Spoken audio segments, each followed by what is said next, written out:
Thank you so much, Mayor Paolino. This is a very humbling experience.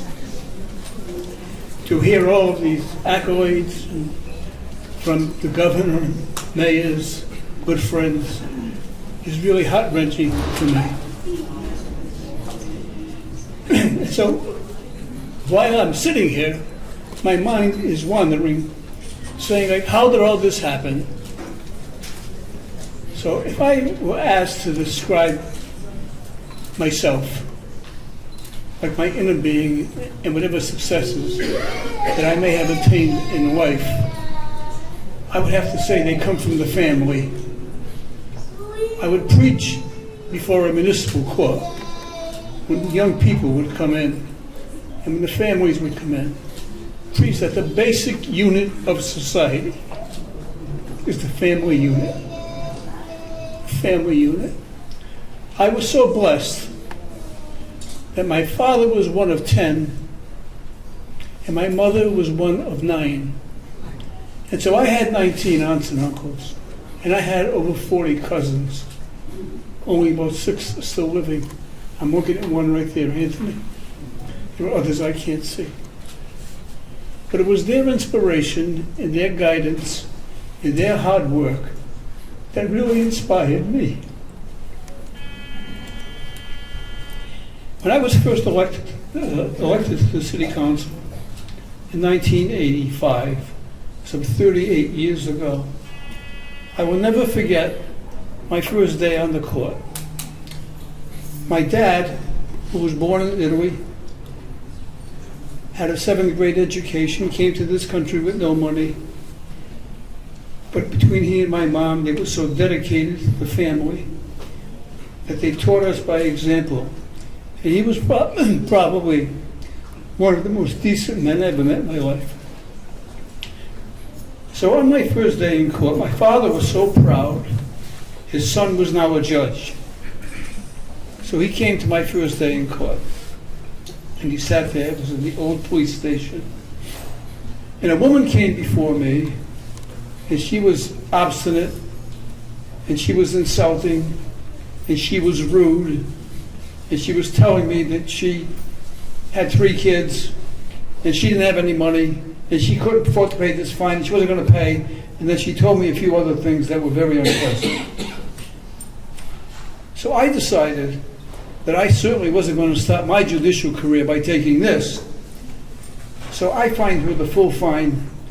I didn't mitigate the fine at all. And then I finished that court session, and I was so proud. I went back to my chambers, and my dad came in. Well, Dad, how did I do? And he looked at me. He said, Frank, that woman. I said, what woman? The woman that had the kids. The one you fined. I said, Dad, she was so disrespectful. He said, she was scared. She was in the courtroom. There's you with a robe. You got a cop there with a gun. You got all the trappings of strength and power. She just was frightened to death. She didn't know how to articulate that, Frank. How could you do that? She has kids. Maybe she can't feed those kids tonight. I can still see the look at his face. And he went on telling me that that wasn't the way I was brought up. Those weren't the examples that he and my mother set. That was the last time that happened in my court.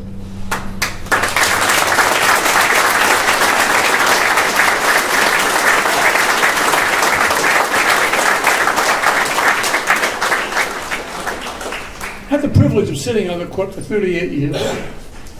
I loved every minute of it, and I miss it. It was a wonderful experience. Probably the best part of the experience was meeting people out of the country, immigrants who came here. Many of them had the same experience as my father had and my mom. And I was able to relate to those because my father would always tell me about his experiences. And not only that, but last year my entire family and I went down to where my dad was born in Tejano, and we visited his birth site. He was born in what I can best describe as a cave, with a dirt floor. And I think his next door neighbor, who lived exactly the same, was the Forster family, Richard Forster's relatives, who were neighbors of my family in Tejano. And that's where he started. I have to tell you this story. It has nothing to do with anything, but while we were there, I decided that I would go to the town hall and I would check my father's birth certificate. It was in Italian, and we had it translated. And the birth certificate read as follows. The constable at the town hall was in charge of registering births, and I guess the procedure was if a child was born, they carried the child to the town hall the next day to register its birth. And they registered my father's birth in the following manner. The constable, on the birth certificate, said, I, his name, Constable of Tejano, hereby certify that on this date appeared before me Antonio Caprio, my grandfather, with his baby, Antonio Caprio, and 2 witnesses. And then the birth certificate, the last paragraph, last sentence, he said, and I hereby certify that I have signed, the constable, I have signed for the father and the 2 witnesses, because the 3 of them were illiterate. And that's how my dad started. Well, you know, I preached to young people who came before the court, who came from other countries, and I would tell them, it's not where you stop. It's not where you start. You have no control over that. It's where you finish. So don't ever give up. Set your sights high. And I would implore all the parents and young people who came before the court, stay in school. As a matter of fact, you may know that on occasion, on several occasions, in the courtroom, I would invite youngsters up to the bench to ask them to help me decide this case because it is so difficult. The reason for that was that the courtroom is such an intimidating experience.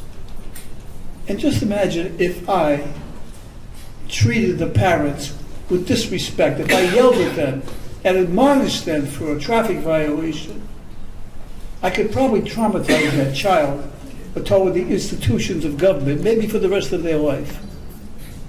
On the contrary, I would ask them to help me solve the case. I shouldn't say this because the mayor probably is going to check the budget.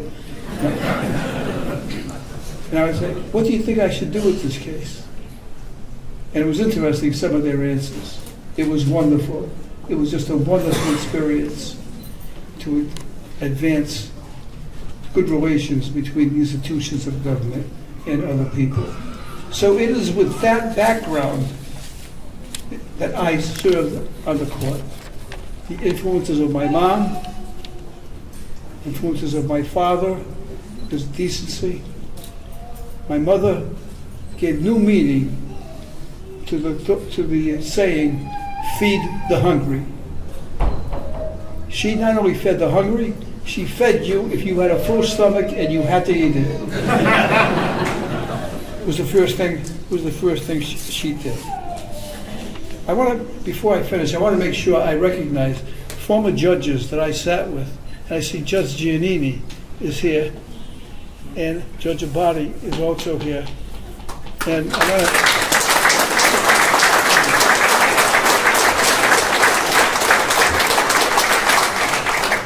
You honor me by being here. Thank you for coming, Anthony and Joe. I appreciate that.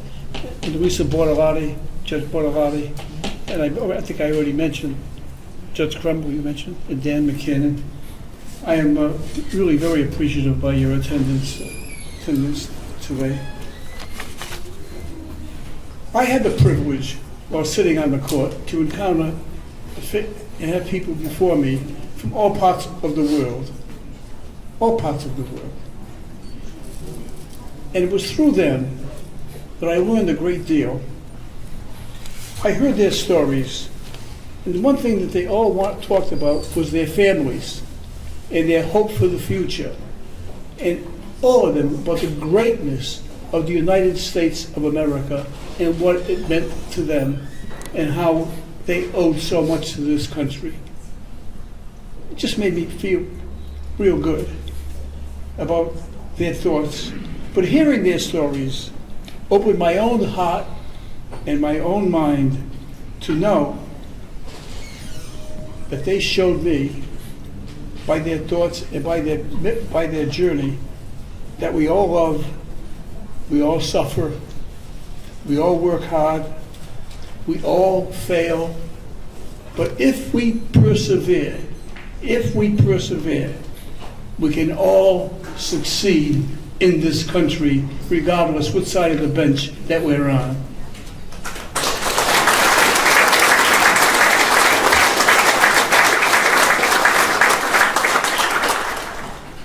Now, I had some very interesting people come before my court, and one of them is seated right here to my left and to your right, because I had this gentleman come before the court, and I asked him how he pled that he was speeding, and he growled at me and says, "I don't speed, Judge.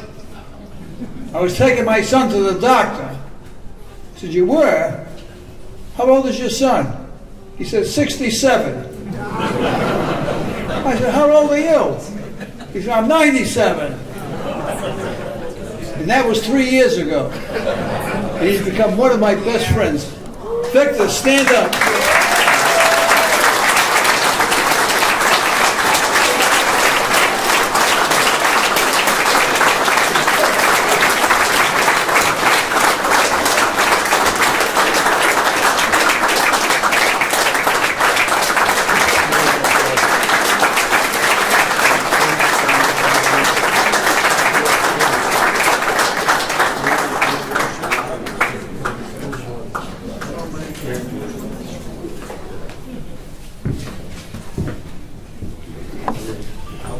Victor has become part of our extended family. He recently turned 100.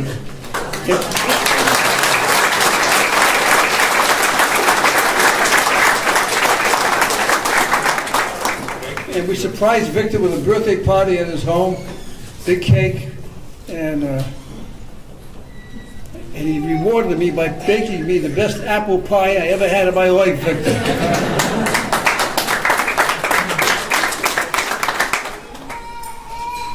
Many times, women who would come before the court would obviously be pregnant, and I would always ask them whether they knew if they were having a boy or a girl. And if they said they were having a boy, I would say, you know, the new rage of names in this country for boys is going to be Francesco.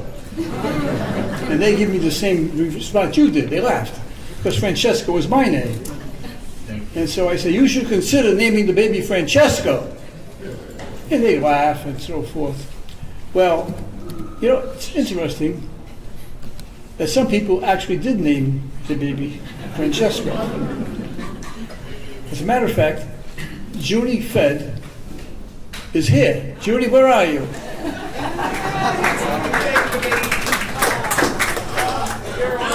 Come on up here.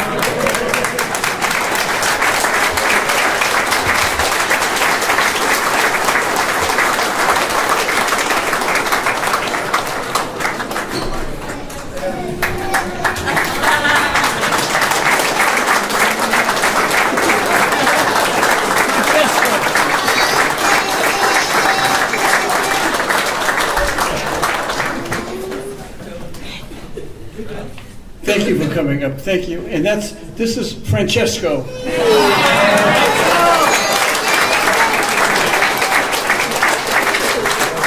He's very modest.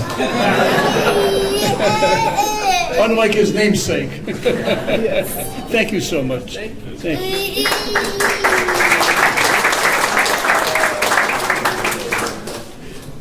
I can tell you that I receive notices occasionally from babies that have been named Francesco. And the last one was last week, and it was from Pakistan. So the poor kid, imagine having the name Francesco in Pakistan. I'm not sure if they gave him a middle name, Caprio, but... Anyway, I talked earlier about the significance of family. I can tell you if there's anything that has defined me or any of the successes that I have, it's because of the loving family that I was privileged to be born into, and my extended family as well. I have here today all my children, my grandchildren. See Ashley Bakari right here, my grandchildren. I can't see the rest of them, but they're all here. And they're waving their hands back there, okay. So it's a very emotional thing for me to say goodbye to this court. I enjoyed every minute of it. I tried my best. I thought I'd brought some delight to people who appeared before me. I hope I brought some credit to the court and to the city of Providence. I can't tell you how happy I am for this event. Thank you for following me.